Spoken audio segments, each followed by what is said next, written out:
Hello everyone, my name is Andrea, and today I'm going to show you how to... Wait, you already know what we're going to do. You saw the title, you clicked on the video, clearly this is what you want to see, and I really didn't think this through because I'm wearing one of the shirts. Now I gotta blur it out so I don't spoil anything for you. Spoiler alert, lots of rainbow. So sorry. Anyway, let's turn white shirts into bright, colorful creations. Lots of creations, different styles, different techniques. Hopefully I can share something new that hasn't been done before.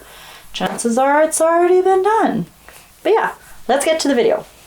Materials you will need for this project are a garbage bag or some other plastic sheet to cover your work surface, disposable gloves, elastic bands, plastic wrap, an abundance of damp white t-shirts, and the fabric dye.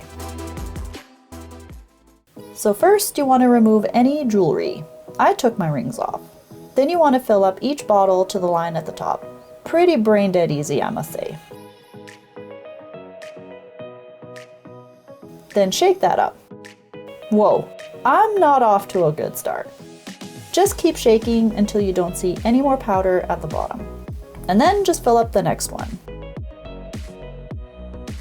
Same thing, shake that baby up. No, don't really shake babies, that's bad advice. Some of these were a little more difficult to get the powder to completely dissolve. Maybe it never really did, I don't know, but it looks good enough for me.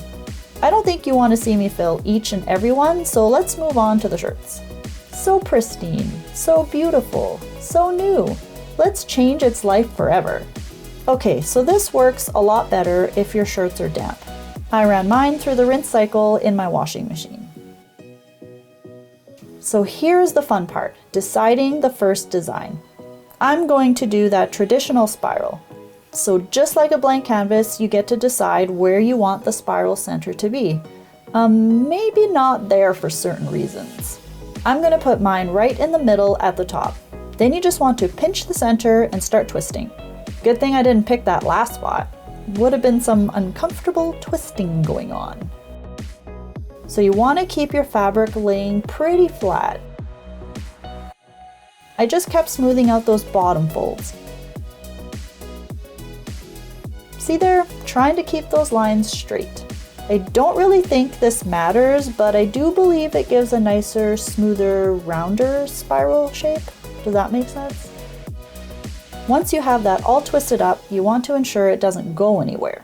That's where the elastics come in. Try and carefully stretch it around the fabric. Then you want to go around another section. I added 3 to this one. I also think if you make the elastic super tight, then you'll have more white space at the end. Now take your t-shirt pizza and set it aside. I'm going to tie all the shirts first. Just makes sense to do it that way. So this one, I want the stripes to go this way, so I'm going to scrunch it the opposite way. I'm just carefully pinching the fabric together, making sure to create some of these folds. The folds aren't mandatory, but I think it helps with that leftover white part of the design. That part right there. This one's a little trickier with the tying of the elastics.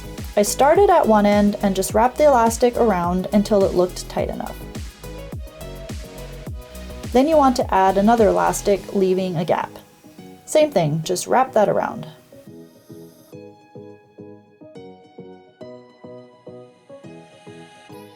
I started at the one end to make sure I didn't disturb the inner folds too much. Then I flipped it around and finished the other side. For this one, I wanted to do a double spiral, so I'm folding my shirt diagonally up. So just like the first one, I'm going to twist this all the way up.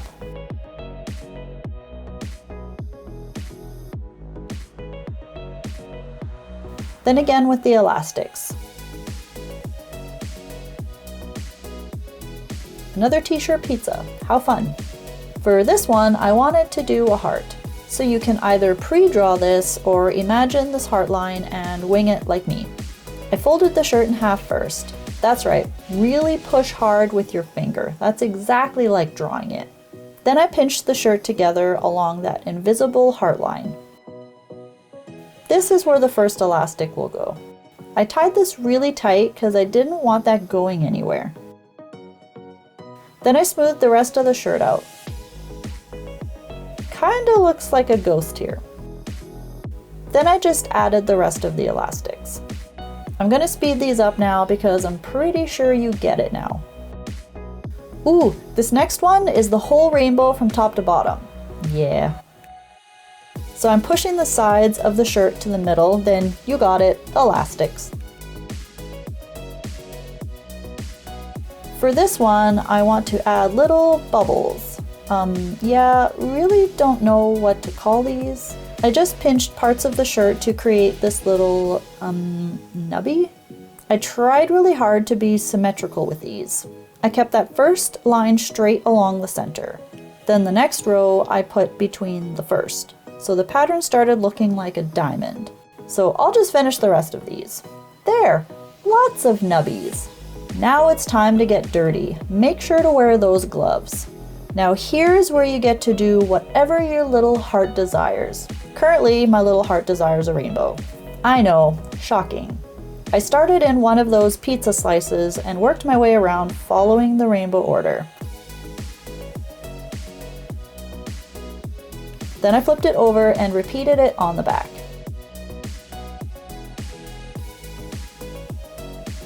Now you're going to want to use some of that plastic wrap. I carefully placed it on the plastic wrap and cleaned up the spot where it was. That's the part that gets messy.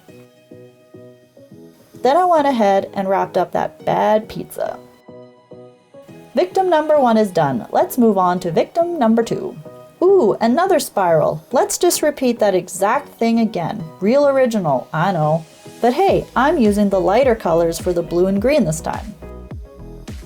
Turn that baby over. So here I chose the black for the back. In my mind, I was hoping the back of the shirt would have more black on it. Will my dreams come true? Stay tuned to find out. Same with that first one, just wrap that up in plastic wrap. Alright, victim number 2 is finished. Let's move on to victim number 3. This one actually looks like it could be a victim. Maybe I should stop referring to them as victims. This one's getting a nice dose of pink, purple, and blue. Then I just reversed the colors on the other side. Kind of off frame. No wait, that's better. Turn it over and repeat.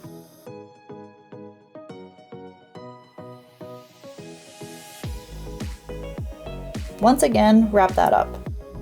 Now for our next victim, or more like victims. This is just getting creepy now. I went with the lighter blue for the nubbies. Then I used the navy blue for the rest of the shirt.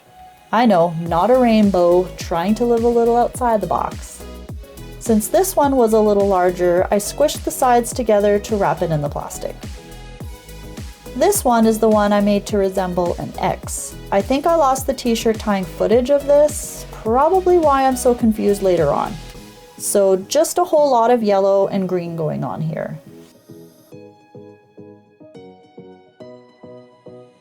It looks like I'm wrapping up the hungry caterpillar.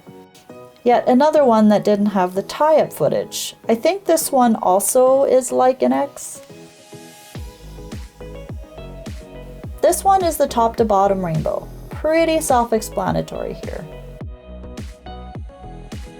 This one is the diagonal stripe.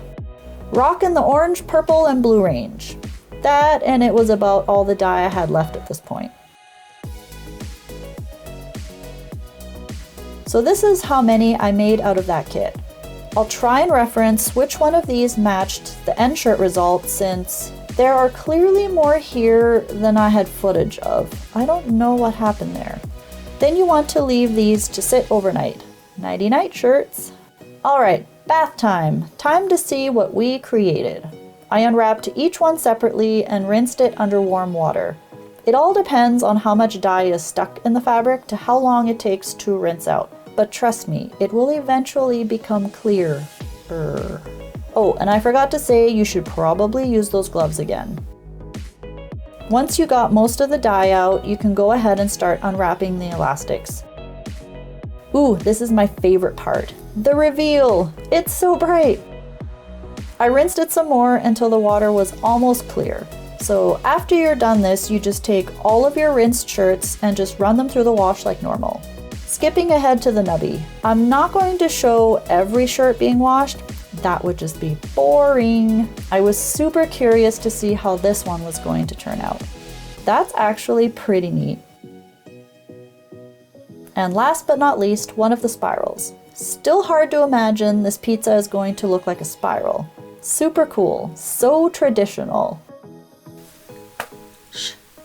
Feature later. This one's the one that I was calling the nubby because of all the little tiny bubbles.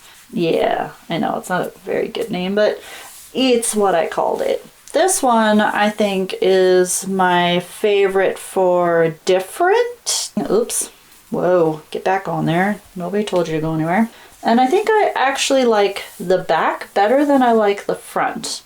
The back is just more, I don't know, sparse with the dye. And the front looks more like water. It actually looks like ripples on water. I don't know. This one was really cool. I really like this one. I made the X in the middle. How did I do that again? I don't remember how I did that. How did I... The X, how do you do the X?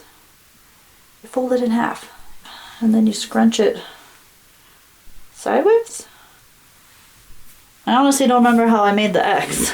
This one was the one that I made to look like an X. I don't know if you can kind of tell it. I think the green is where you can see the X. I think that's where it is.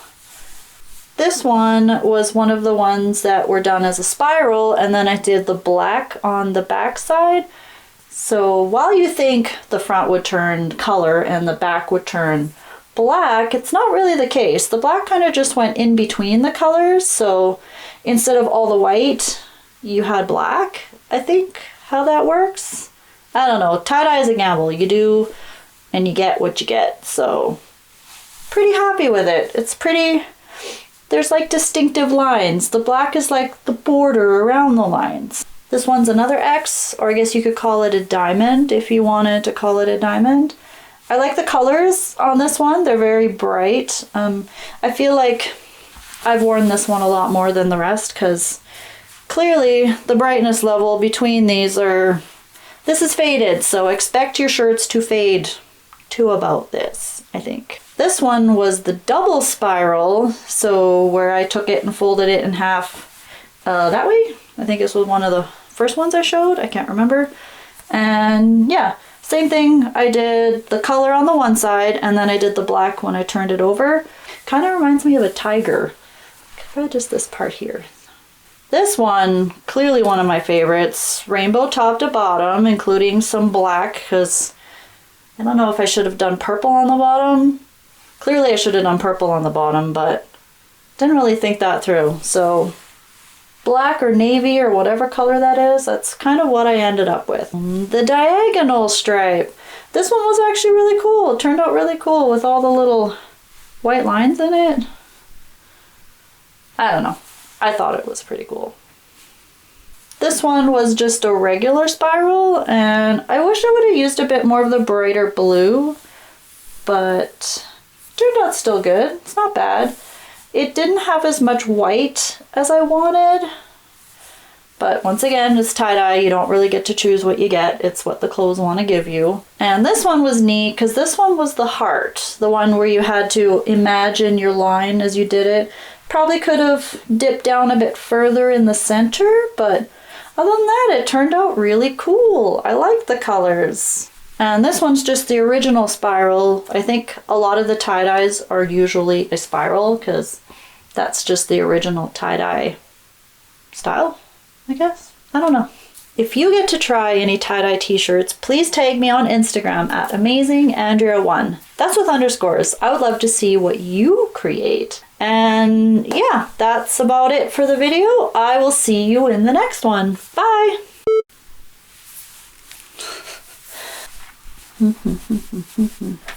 That's awkward. Lots of colors. The whole rainbow. The only color I didn't use was that poopy brown color. Hope you're not offended that I didn't use brown. The rainbow and poopy really didn't go together. I don't know what else to say.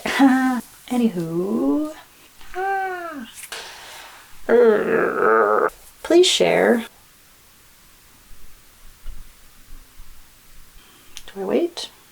Do I go? What do I do?